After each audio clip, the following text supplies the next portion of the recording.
Assalamualaikum warahmatullahi wabarakatuh. Perkenalkan, nama saya Sarah Utari, 211001341135. Baiklah, saya akan menjelaskan siklus nitrogen, yaitu suatu proses konveksi senyawa yang mengandung unsur nitrogen menjadi berbagai macam bentuk kimiawi yang lain.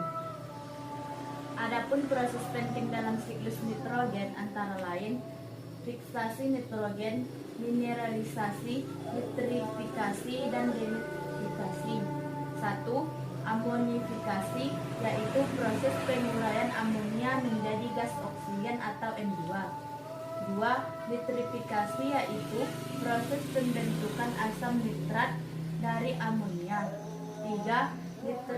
Nitratasi, yaitu proses pembentukan asam nitrat dari asam nitrit. 4. Nitritasi, yaitu proses pembentukan asam nitrat dari amonia. 5. Amonia yaitu mengikat oksigen atau N2 bebas dari dalam tanah. 6. Denitrifikasi, yaitu pelepasan gas oksigen atau N2 bebas ke udara. Siklus ini berasal dari nitrogen di udara N2 bersama air ke dalam tanah. Dalam tanah ini, nitrogen tidak dapat langsung diambil oleh tumbuhan.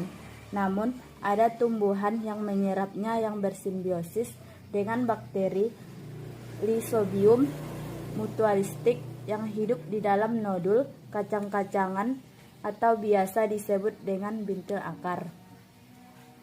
Kemudian, bintil akar diproses dengan amonium. Proses ini disebut dengan fiksasi nitrogen. Setelah difiksasi, nitrogen akan menjadi amonium. Amonium ini diubah menjadi bakteri nitrifikasi atau antromunat menjadi nitrat.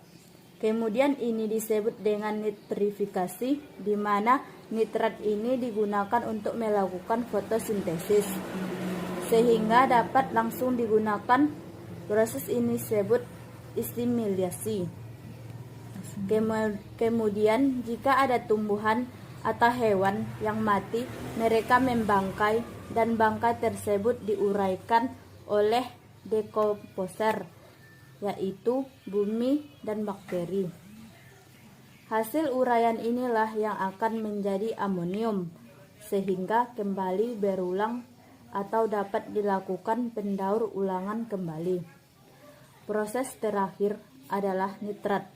Nitrat menjadi bebas oleh bakteri. Denitrifikasi. Kenapa? Karena nitrat yang masih tersisa di dalam tanah oleh hewan dan tumbuhan akan kembali ke atmosfer, atau nitrogen bebas akan berulang terus menerus.